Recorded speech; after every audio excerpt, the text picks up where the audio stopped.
What's up, everybody? Welcome to Cornhole Geartalk, presented by West Georgia Cornhole and Titan Bags. I am your host, Ben, and I am here with my co-host, Joshua. Howdy, howdy. And we are missing Kendall today because we have a very, very special guest, none other than Mr. Brandon Greba himself.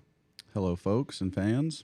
And Brandon, this is his first time on the podcast with us, and there's a very good and special reason why Brandon is on with us today. But before we jump into that, a couple of notes. Follow us on YouTube and Spotify to keep up with all the stuff that we're going to be putting out.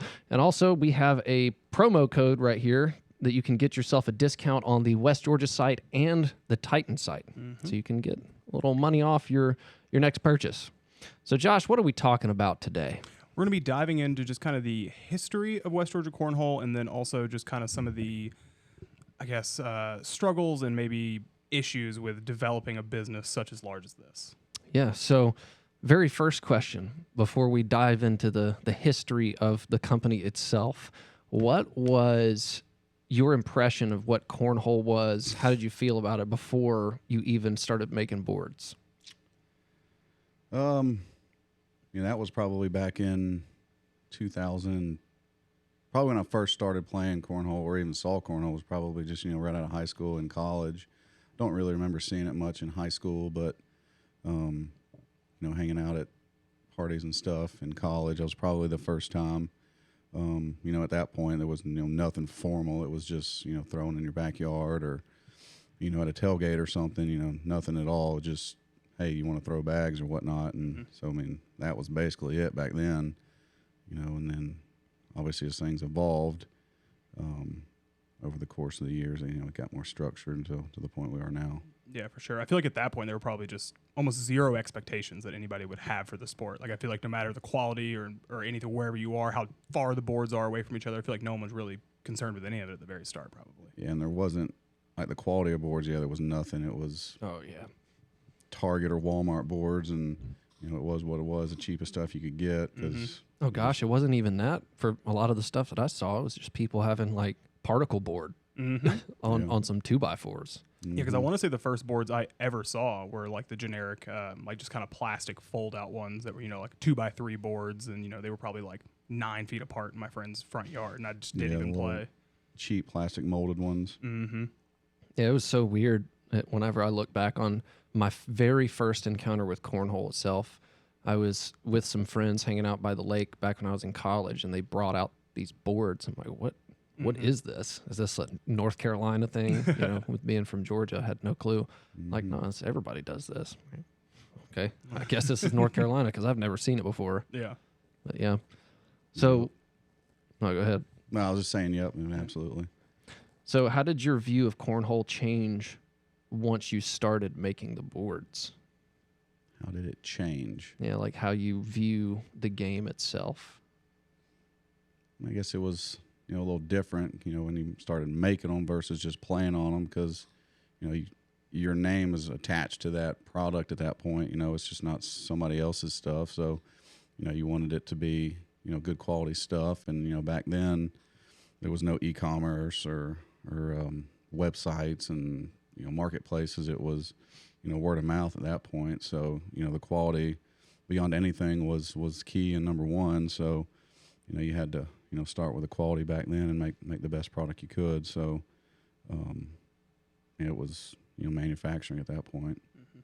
And I feel like the perspective of cornhole for him, I'm assuming, obviously there were one or two other really large distributors that, sold cornhole products, but I feel like even him diving into the sport was more so I feel like he got into it so early on. He was also just kind of paving the way. So it wasn't so much of like getting into this and then I feel like discovering what it really was all about. I feel like it was also contributing to what it's going to be all about. Kind of, I don't know. Yeah, the organization of it as a sport was really hardly there. I mean, maybe ACO was probably the only relevant thing, and they weren't that big at that point either. So, there was the organization side of it wasn't really there as a sport. So it was more, it was the manufacturing side of it and making a product versus, seeing it as a sport the way it is now. How did you get into? We'll talk like from everybody's perspective, but how did you even get into making cornhole boards in the first place? Yeah, so the very, very first one I ever made was in college, and that was probably in 2004, 2005. And, you know, at that point we were just fed up playing on the crappy stuff that was out there. And, you know, I'm always was handy back then and had tools and stuff and just looking for something to do. And I was like, man, I can make something better than what we're playing on. And, you know, at that point, like it still was just playing in the backyard and stuff. And I think we were having a party or something and needed something to do besides just sitting around on the porch. And so I went out there the week before and went to Home Depot and just grabbed some stuff. And, you know, I think at that point we just cut it out with a jigsaw, the hole, and the hole was all wonky and, you know, probably looked like a square or whatever. But, yeah, so I made that first one back in the day in my garage with just basic stuff and painted some stripes on it or something. But so that was the very, very first one. And then, shoot, I wish I could find that one. That'd be awesome. But there's no telling where that is. I'll hang that one up in the museum. Yeah, I know. I got thrown in a bonfire or something. But, you know, then it went a couple years. I didn't make any, you know, I was just trying to finish school and then graduated, then started working, you know, corporate job and stuff. And then probably 2009 is when I made the next one. And I really wasn't even thinking about getting into it at that point. It was more of, I just need something to do and just had the tools and stuff and decided to make it. And, you know, from there it just spiraled out of control because there wasn't nothing on the market that was handmade, good quality, full-size boards.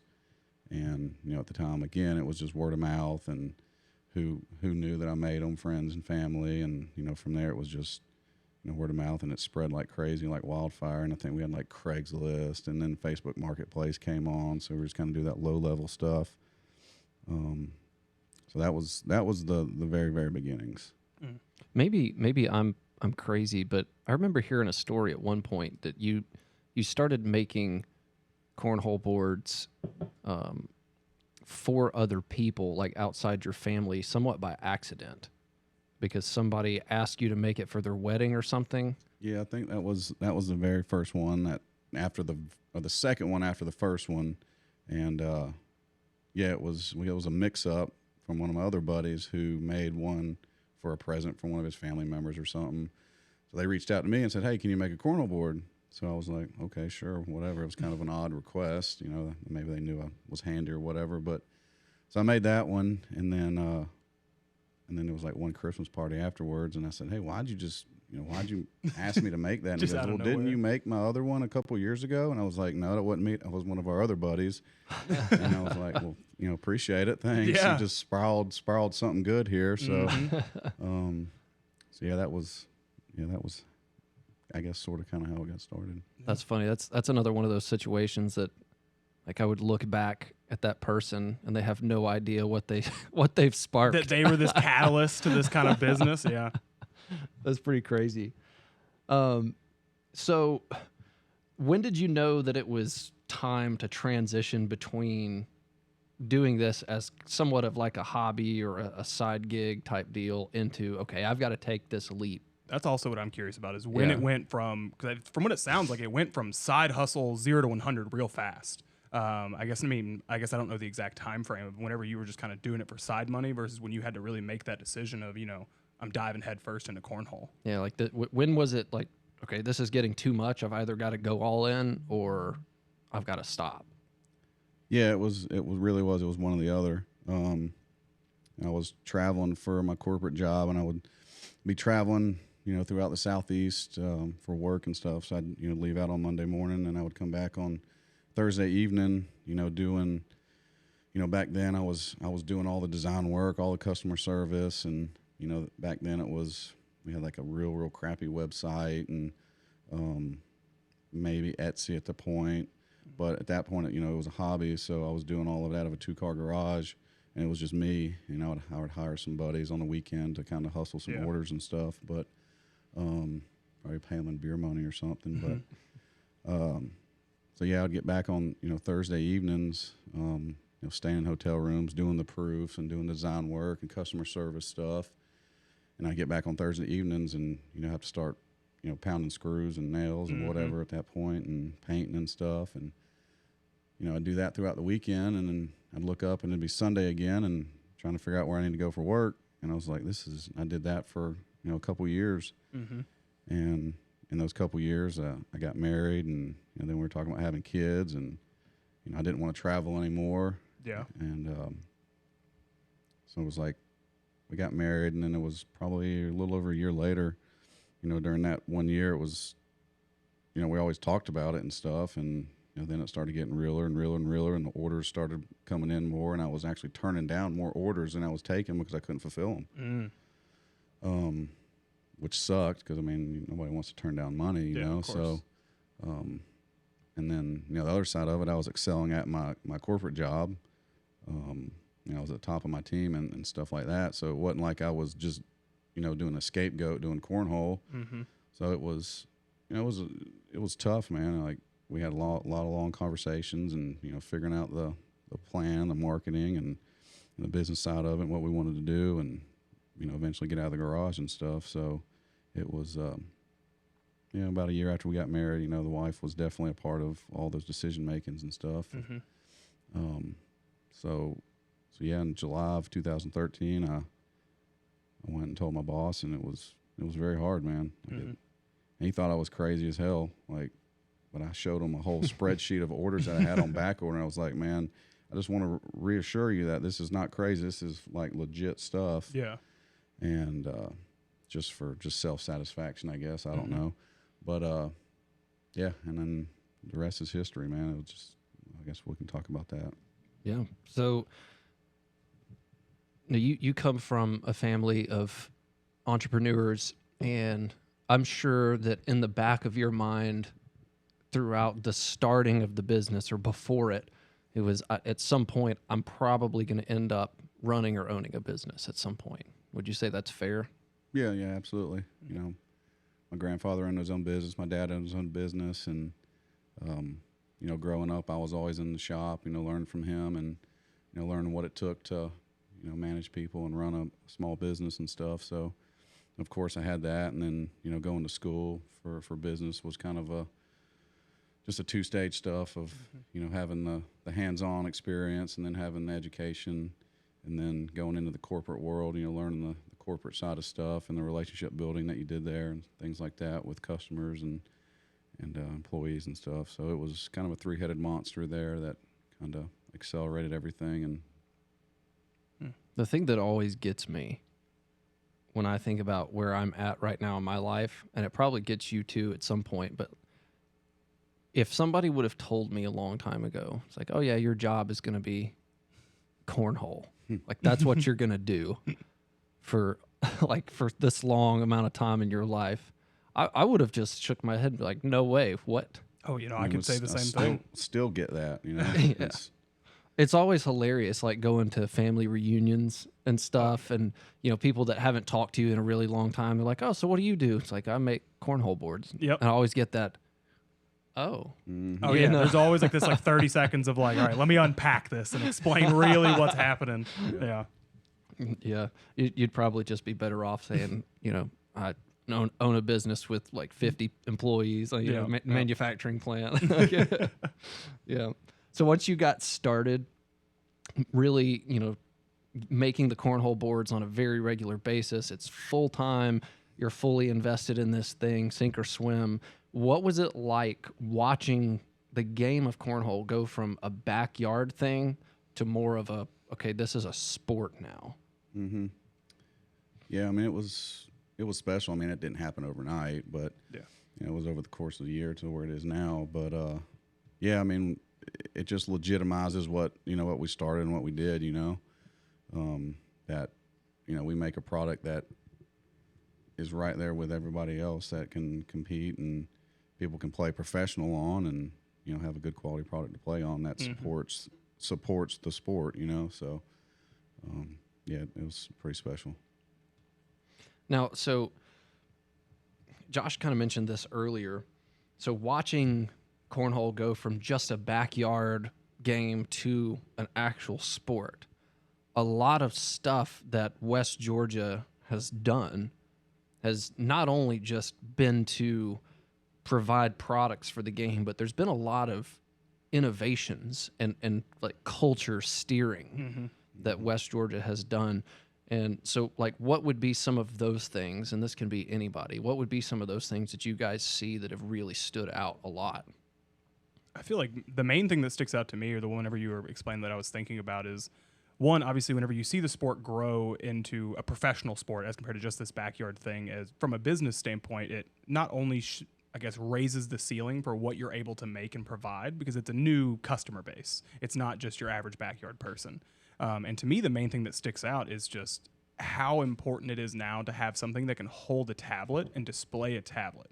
Because obviously we had the DrinkMate, we had the ScoreMate, and like prior to there being a spot for phones and tablets, I feel like the fact that it's a competitive sport and the fact that there's, you need this digital display, because everybody would love that in the backyard.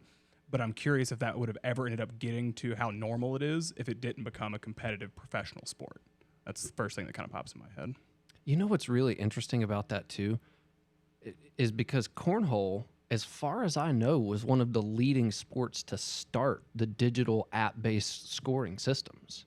Like you think about stuff like Scoreholio. Mm-hmm. I mean, they started out as just cornhole, mm-hmm. and then they've moved into a lot of the other stuff like darts and pool and pickleball and mm-hmm. all those other kinds of tournaments that you can run and whatnot. And having that digital scoring system, mm-hmm. it's interesting that like the ScoreMate, it became a staple in cornhole. You don't go anywhere without seeing it. Mm-hmm. Well, I guess the fun part of what we do is in being one of the leaders and the founders and the trendsetters or whatever you want to call it, is finding solutions to help support the sport. Yeah. We've been doing it for a long ass time. So I mean, it can go back to even back in the garage when we started just building basic cornhole boards, and it was out of 2x4s and 1/2 inch plywood, and then it was still a good quality product, but I was like, man, this can be better. Mm-hmm. Let's build a better mousetrap, and what can we do to set ourselves apart from the competition? And back then it was, we need a bag compartment. We need somewhere to way to transport the bag. So let's throw a bag compartment under here. There's a huge cavity. Why can't we? Mm-hmm. And then, okay, well, I'm tired of remembering what the score was and arguing with you. Mm-hmm. So let's put a scoreboard on the back and drill some holes and put some vinyl numbers, and mm-hmm.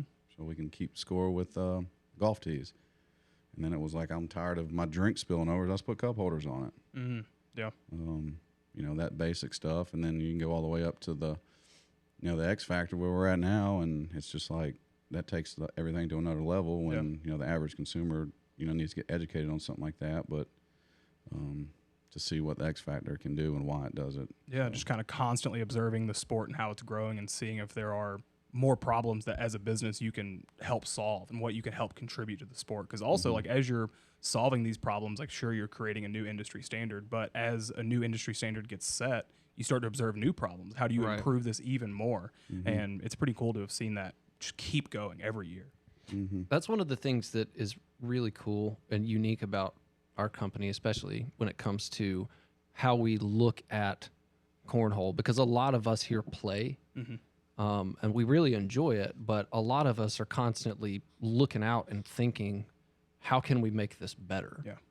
And that's really helped in a lot of ways.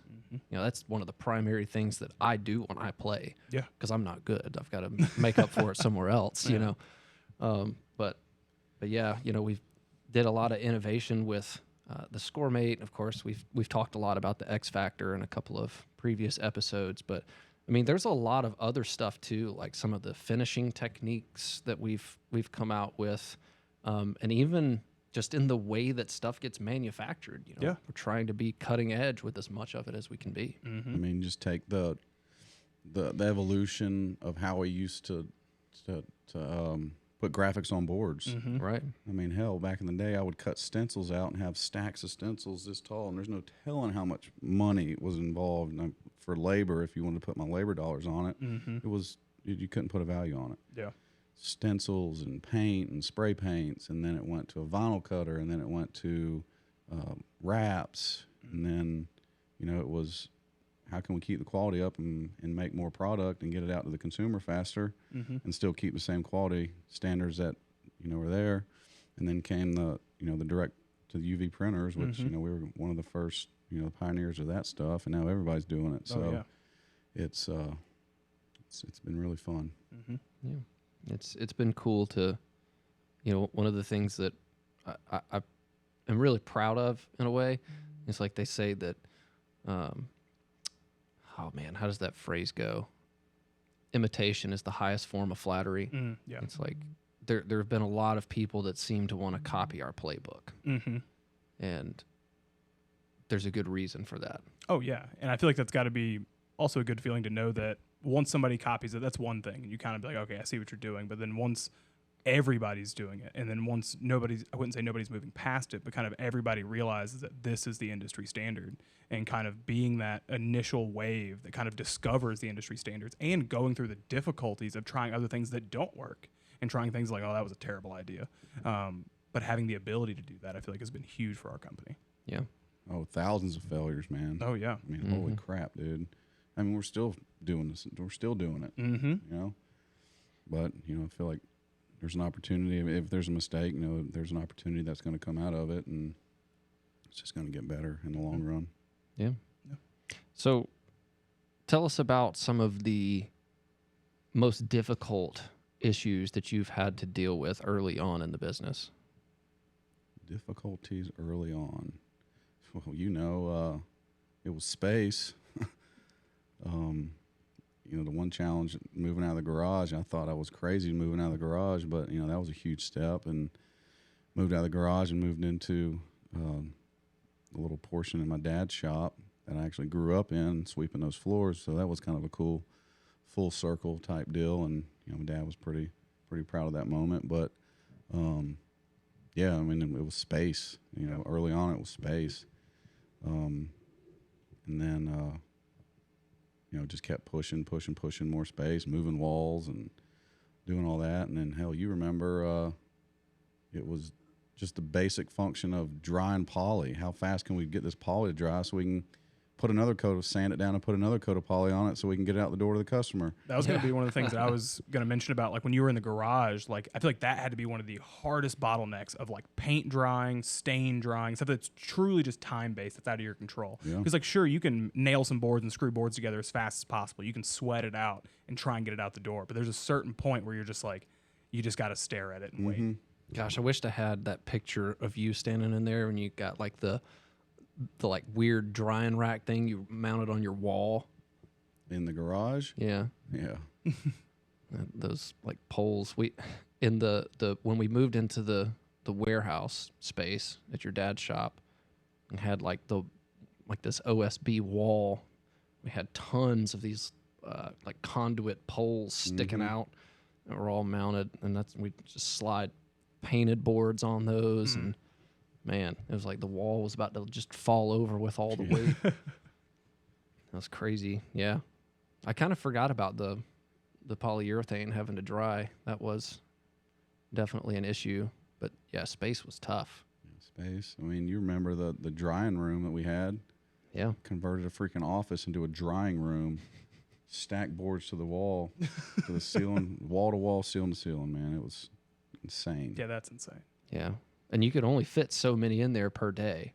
Yeah. So you really had to budget your time very wisely about when you put stuff in there, when you took stuff out. We'd poly first thing in the morning, load it up. You could bring them out a little after lunch, sand them, put another coat, put them back in there. Do you have like a bunch of fans in there, or do you have like anything special about the room, or is it just a room for space? Yeah, back then, it was humidity, so we had to control the humidity to dry the boards faster. So we had a bunch of dehumidifiers, and we had fans at the end blowing across them. So just everything in the world to try to speed it up because the orders weren't stopping. So I mean, it was like you increase your lead times, and eventually customers just don't want to wait that long. So you're going to lose orders based off of it. So. It was, how fast can we get these things out and still keep the quality up? And that still is the name of the game. Oh, yeah, for sure. And then eventually we got a screen printing curing oven. Yeah. Yep. And it was a big brown box. We called it the Brown Stallion. That was the next step in the evolution. I remember we were able to pump out so much more just because of that oven, and I think people were starting to wonder, like, how are they doing this? Yeah. Like, how is this possible? It was just drying the poly, just cooking it. That's the cooking one that all was the there moisture whenever out. I started, right? Yeah. The old one, yeah. Mm-hmm. It's almost like one of the pizza ovens that whenever I used to deliver pizza. Yeah, It's I mean, like the same thing. It's essentially like a giant pizza oven. Yeah. Mm-hmm. They're very similar concepts. Yeah. Yeah, space was definitely an issue. And then eventually, like once we got to a certain size, like people, like being able to have enough people and quality people and people to stay, like that definitely became a tough challenge. Well, And that and just, training. I mean, for me, it was, I did everything at one point, throughout this venture, from designing to cutting the wood to packing the boards up to customer service. I mean, every single element I've done at some point. Mm-hmm. So for me, my biggest, absolute biggest challenge, and it still kind of is, delegating and letting things go that you did and that were your baby, Mm-hmm. But you eventually, just got to trust that employee to know that they can do as good a job as you. And in some cases, they can do better as long as you train them the right way and show them the expectations of, this is what I want and the outcome. Then, they can do it. And you just let go. And then it's tenfold after that. Mm-hmm. Yeah. yeah, I just had a weird memory pop in my head thinking about the old warehouse. You remember when we used to cut a hole in the side of the box where the handle was? Yeah. So that like FedEx and UPS, they could, Mm. I guess it was only UPS back in those days. Mm-hmm. Yeah, that's funny. How far along in the journey of making cornhole boards was it until West Georgia offered and decided to offer different kinds of boards, different builds? Shoot. Because for a long time we only had one kind of cornhole board, and it was very unique. Yeah. Yeah, I don't know a lot of people that used to build what we called our classic, and that was the way that I built it since day one. I don't know, probably 4 or 5 years ago at least. Mm-hmm. And we've been doing it going on in some capacity, going on 15. So, yeah. It went on for a long time. Did the difference in boards, did that come about as the professional sport started to grow? Was that more of like a solution to that, like being able to provide like a new standard, or was it more of just a personal decision? I mean, for me, as the market developed and grew, the demand for different types grew, and different price points of what people wanted. So whether, didn't want to lose out on those sales, Yeah, so of course. I mean, that's kind of why we have, an economy all the way up to X Factor, because we want to be able to hit those people that want to buy all in between and not lose the sale. Yeah. Still a good quality board, but we're gonna give them, if they want the economy, we'll give them the economy, and then we're gonna educate them on, what the rest are, and then ultimately it's their choice on what they want. Yeah, for sure. And then hopefully they come back in a year or two and they get the X Factor and say, Yep. oh crap, man, I love this stuff, man. Let's get the best of the best and get the X Factor. Mm-hmm. That's kind of my view on it. That's funny because that does seem to happen. Like All the time. Yeah, yeah. you got somebody who buys a standard, and they're like, "Well, what's the next level?" Mhm. And then they just keep on going up. Well, it's when they can finally see the value in it, because whenever they get something that they pay for, and it's not so much of the value of the board that they got, but it's more so how much they now care about the sport and how Yeah. they've been throwing every day for the past 6 months. They realize like, oh, I do wish I put a lot more money into this. Now I care. It's the same thing as like getting into cars. Like, when you have your Right. very first car, you don't really care that you spent $1,500 on it. And then eventually you realize like, oh, this is a hobby of mine. Or Yeah. it's the same thing of, oh my God, your board, your lowest board is what, $210? Yeah. And then they call us up on a Friday and say that, and then go to Walmart and, buy a piece of junk, and then their kid steps on it on Saturday at a family reunion, and then they're calling us up on Monday, hey, well, Yep. I need a board now. Yeah. Mhm. And we're like, well, now you're just a little bit more deep because you spent that money on that piece of junk. So Mhm. And the thing is, too, it's like even our lowest priced board, like it's still better quality than most cornhole boards you can get out yeah. there. Yeah. Like it may be the low end of our spectrum, but our spectrum's Pretty high. pretty high. Yeah. Mhm. Yeah. So what was the reasons for beginning to besides hitting those different customer groups that had different expectations? Like, why do you think that there was a difference between the boards that people wanted? the different styles. So like you've got your what we considered our classic, which really fit in with like the backyard crew and the home and family reunion and weddings. But then with the tournament style play, there was a different kind of board that started to pop up. Why do you think that was? Talking about with the inset frame and stuff Mm-hmm. on the ledge. I don't know, man. Like, honestly, I don't. I think I've given a little bit of thought to that. I think it had a lot to do with just the simplicity of like one material, having to Yeah. deal with that. I mean, for the longest time, I didn't want to build a board out of all plywood. Mm-hmm. You know, I guess thinking back then, it was the plywood that was, just gotten in Home Depot or Lowe's Right. or whatever, the crappy import stuff. But, I was like, I don't want to make my frames out of that. Frames touching the ground. It's going to absorb the moisture. That's why we built, our classic out of, the 1x4, heart pine stuff, because it was a solid wood, and you're not going to have that stuff. And then when we built the classic, it was the edge of the plywood was encased in the 1x4, so you didn't see the end grain of the plywood, which I thought was a super clean look, and for sure. it got us to where we are now. But with the processes with and the evolution of plywood, you got to the Baltic birch, and then with the properties of that and stuff, and it was just a different animal with that type of wood, so that kind of changed the game with the full plywood boards to where we're at now. So let's think about the next really big turning point in the business. So everything was running smooth. We had some, pretty steady growth patterns. We expanded into that full building where your dad's shop was. You purchased that building itself, and we went from, I don't know, what was it, like 6,000 square foot to 14,000 or something like that. 14 or 15 or something. Yeah. But then COVID hit and something crazy happened. Of course, every small business was sitting there thinking, oh crap, like what is this going to do? We're going to do everything in our power not to shut down and all this stuff. We got to keep our doors open. We got to pay our bills. Our people have to pay their bills. There's a lot that's going on here.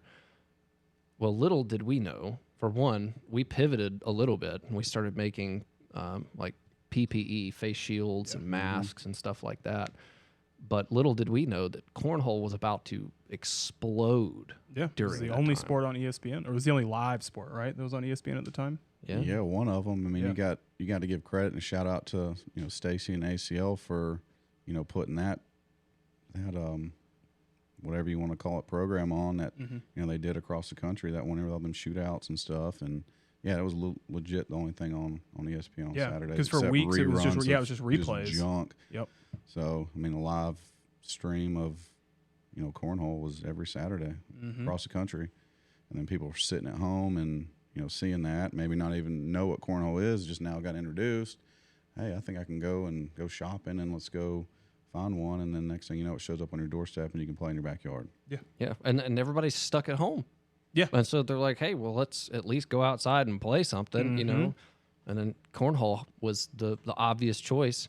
It was just a recipe for expansion with the game of cornhole itself. And we found ourselves in a situation where, well, we're making this PPE. We're still manufacturing cornhole boards, but then the demand for making the cornhole boards themselves exploded. Yeah.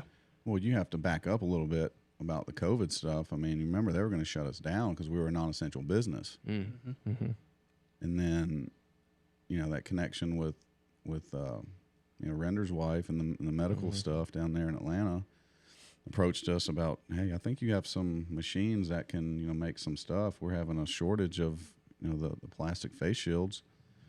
And I mean, that happened like within the same week they were going to shut us down. And I said, let's freaking go, because at that point, you cannot do that to us. So that kept our doors open during the day, and we made those things at night. So I mean, we grinded like hell on that and fought tooth and nail to stay open. And that was one thing that kept us going. And at that point, we had no freaking clue what was happening. Yeah, because also Nobody did. Yeah, because we also had to. I remember when we started using the laser to start making that PPE. Like not only us innovating for cornhole, but we were innovating ways to make the PPE faster and better. Right. Yeah. Us like hitting the whiteboard of ways to we'd send stuff off, and they're like, okay, well now we need it to look like this. Right. And it's like, I guess we'll figure it out. It's funny because I think about that time we were contributing to saving people's health by the stuff we made at night, and we were saving people's mental health by the cornhole boards we made during the day, giving people something to do, like for real. Yeah, my mental health probably lost 2 years. I don't even like thinking about that time period, man. That was the stressfulest shit I've ever dealt in my entire life. Yep. Well, you think about, like, you had the whole COVID stuff that happened, and so that messed up a lot of the supply chain. And then you had the whole crazy debacle with the Suez Canal stuff that destroyed the supply chain. We're probably still feeling effects from all that stuff. Oh, absolutely. And it's mind-boggling. And so coming out of that season, having that crazy growth, but then having your channels restricted for sourcing stuff, like, how did you do it? Like, it was just survival, man. You had to. I mean, there's too many people depending on me and stuff, so it was literally just fought tooth and nail with suppliers and costing and just try to get out of it, man. And, hell, we're just now getting out of it this year. I mean, honestly. Yeah. And it's starting to open up a little bit and you're starting to see some relief. So it's a lot of pressure off my back and stuff. So, which brings opportunities to be able to get back to normal. And kind of open things up and put the pedal on the gas a little bit now. Whereas, the past, 2.5 years, it was just survive and ride the wave out to get to this point, 'cause, I mean, we're not going to sit there and quit or stop, it was just, let's get through it and we'll be better in the long run. So from that point, we had some really good successes with the business started to grow, and just not too long before that, that's when the ACL had the partnership with the bags to be able to stamp bags and start selling that. And we had been doing that for a little while.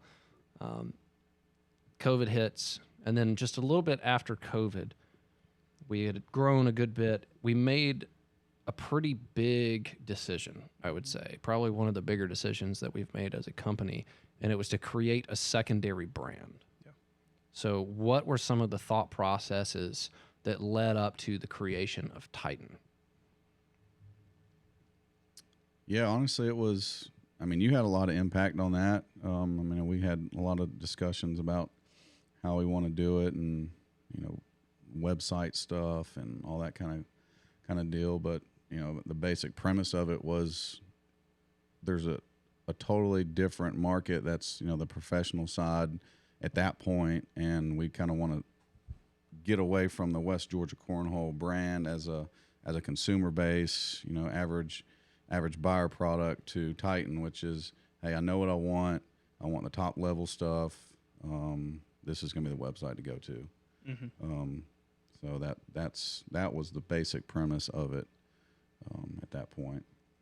And so with Titan came a lot of new possibilities. A lot of things have even happened since that point that have changed. We had a pretty significant lineup for our first set of bags that we came out with. And then we've even expanded upon that, and it's been just a refining process ever since that point. And I mean, now let's talk about what has happened with having sponsored professional cornhole players. What led you to the point where you said, okay, we need to sponsor some players, and why did we go after looking at these particular guys? Yeah, sponsoring players is always a gamble because you can't really measure the return on it, so to speak, versus something like if I could take that same exact amount of money and put it towards, AdWords or advertising online. I mean, I can see that in real time. So it's always a gamble. But, to stay relevant and get your piece of the pie, I felt like it was relevant to, really double down on our guys this season and get the best team that we could. at the time, and I think we do have the best team. I think we have the best team out there. There's still a lot of games to play and a lot of events to play this year, so I feel that they're gonna rise up. Yeah, I feel like they're gonna make it happen. Yeah. So, Titan has had huge success. Obviously it piggybacked off of a lot of the success of West Georgia. It wasn't like starting completely over with a new brand, but it's been a very successful brand. We've expanded into a lot of other channels for sales and stuff. And West Georgia has still continued to be a very strong brand, very strong supplier of cornhole boards, accessories, and things of that nature. But what kind of things are you thinking about just for the future? Like, what kind of things would you like to do, maybe think about? What would you like to do, Ben? Man, I want to dominate the world. Yeah. Yep. Is this cornhole related or just in general? No, maybe both. Okay. I'm gonna dominate the world and then force everybody to play cornhole and buy it from West Georgia Cornhole. There you go. Yeah. There you go. No, well, I mean, space is probably going to become an issue here in the next near damn future, which freaking moving sucks. But Yep. and I don't know how far we can knock some walls out of here, but we'll give that a shot first. But yeah, I mean, just keep steady growth. I mean, it's easy to want to go boom and stuff and make a big splash, but I'm not in that for the quick draw. It's a marathon here. So steady growth, strategic growth is my values when it comes to the business side of it, because I've seen a lot of people come and go throughout the years, and they just want to make a quick splash and ride the wave, but they're not in it for the right reasons. So yeah.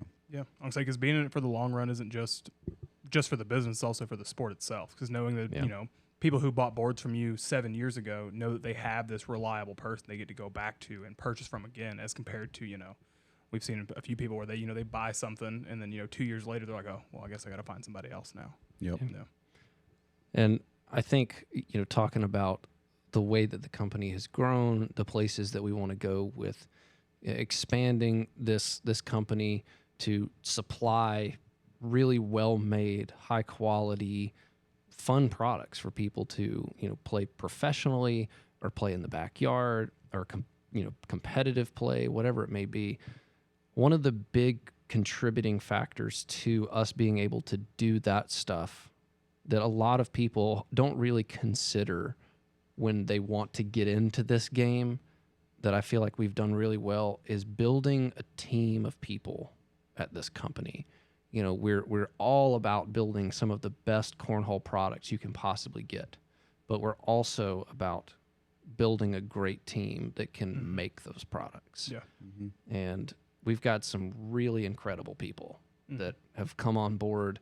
It's just like a lot of other businesses. There are seasons where people come and go, but for the core team that we have had for a while, I'm proud of all these people. I'm proud to work with them, and you're a great example. I'm really happy to know you. I'm glad to get to work with you.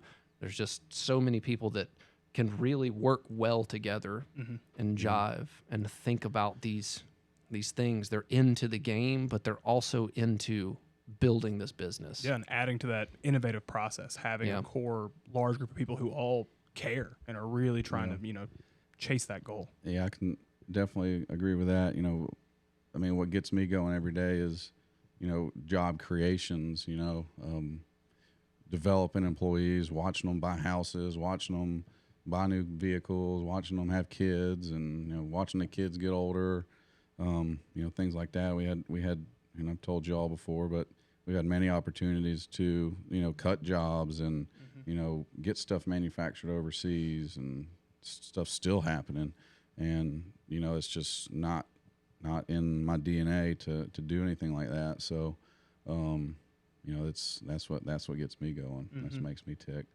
And then that too, I mean, just the simple stuff like throughout the years, just the opportunities that we get with different charities and events and fundraisers and stuff that we're able to to be a part of and help raise money for and stuff. I wish we could do all of them, but if we did all of them, we'd be doing nothing but giving away free stuff. So, Yeah. but yeah, we try to help out as much as we can, and that's always a good thing to see what comes from just a simple cornhole board and the money that board can raise at an auction or charity and stuff like that. And lastly, before we go, doing this stuff, like Brandon taking the leap of faith to start a business that to many people seemed like a ludicrous idea. And then, the people who come on board, who buy into this idea, who really commit themselves to this company and seeing that it's successful, it's not possible without the customer base and the people who really see where things are going and are invested in what's going on. So it's like, we're working our butts off for all of you guys, but we're also really thankful for you guys at the same time too. The people who watch these episodes, the people who buy the bags, the people who talk to people at their cornhole leagues. I mean, it's awesome to see like this family. Oh yeah. Yeah. And I've got friends from California, from Chicago, too many friends from Chicago at this point. Michigan, South Dakota, Iowa, just all over the country, really, that I never ever would have known without this sport. Yeah. And for that, like I'm really grateful for it, and it's really cool. Yeah. So yeah. Yeah, and all walks of life too. I mean, freaking doctors down to your blue collar workers, man. I mean, everybody's the same when it gets out there on the boards and you're throwing bags with them. Nothing else matters at that point. Yeah. That's what's really freaking cool to me. Yeah, for sure. Yeah, that's cool. Well, thanks everybody for watching. Thanks, Brandon, for coming on with us this week. So yeah, be sure to like us and subscribe on YouTube, follow us on Spotify, and we'll see you next week. Thanks, y'all. Howdy.